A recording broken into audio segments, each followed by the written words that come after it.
Hi everyone, Stefan here from Tentsmiths. Here in the shop today, you'll see my co-star Percival probably making an appearance whenever he feels like it.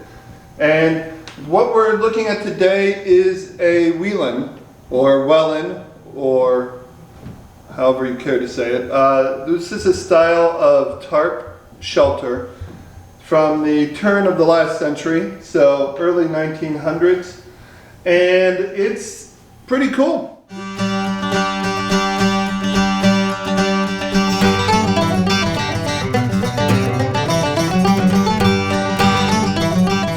This one is made out of 13-ounce tan sun forger, which is the standard fabric we use for it. This makes it a heavy tent, not really a backpacking tent, however, can be a great tent for if you're setting up a base camp, if you're doing some canoeing or something of that nature and you're not so worried about the weight.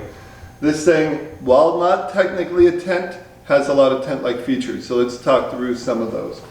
First of all, you can see there's a lot of space in there. Percy, you want to stand in there and show them just how big it is? I mean, if you're a 5-year-old, it's more than big enough for you to stand inside. As someone who's 6.5 feet tall, not really standing room, but still a lot of great space in there. You can easily sleep 4 or 5 adults or more in there with their stuff. Yeah. And what makes this really great and handy is that it's really configurable. Now, the way we have it set up is it's tied up to some sections of our shop up here. Normally you'd be doing this from trees, or you can make a frame for it using timber and wood that you find in the woods. Use a cross beam, and we'll talk about all the different ways it can be configured, some of the weirdness about this particular tarp. Now it is set up with a flap over the front, which is going to provide you some extra shelter without restricting any of your view or anything out here. It does not have true walls, but what it does have, go ahead, Percy. So, kind of if it's rainy in the night, the rain can kind of wash down. Yeah. When it hits this, it kind of just come off the front? Yeah.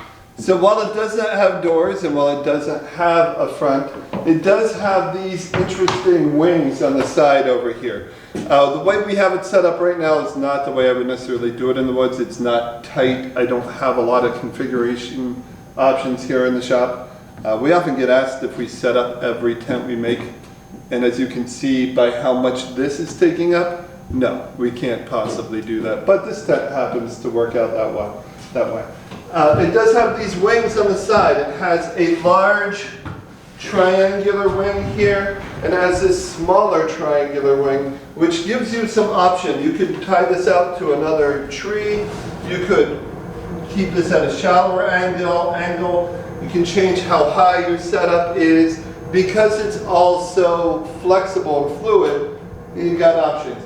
As I said, you could build a frame, and across the top here, it's got a fold where we have a whole bunch of loops. So you can tie it off to a wooden frame, you can tie it off to trees, you could run an entire line across there.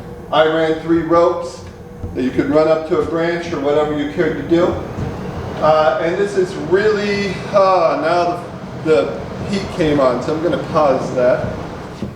All right, so across the top here we've got this fold, which gives a lot of strength and a lot of options.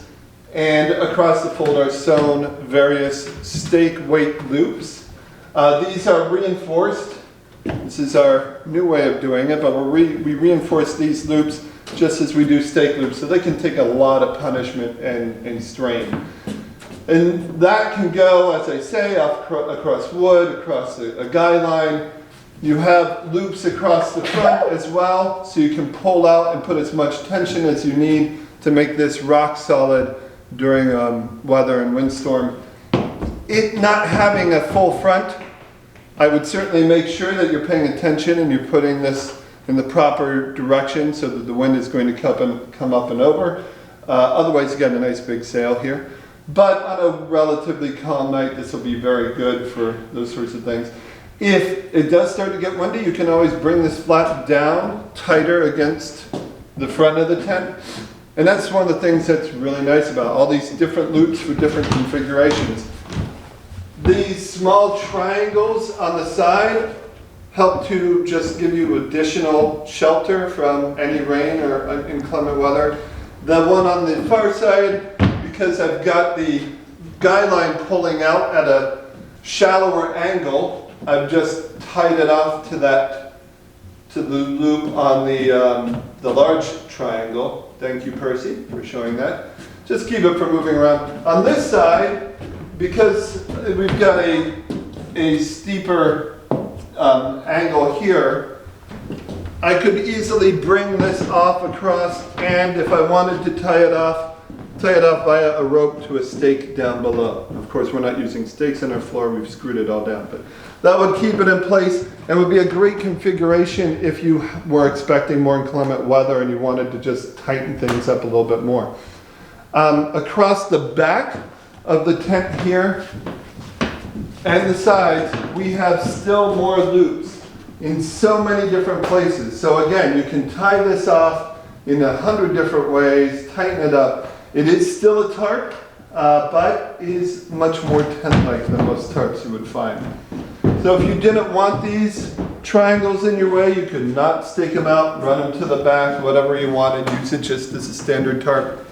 But there you go, ladies and gentlemen. Just wanted to show you a little bit about the Whelen, one of the more unusual things we make here at Tentsmiths, but honestly, I think one of the more fun things and more versatile things we make. It's almost a wedge tent, but not at all a wedge tent.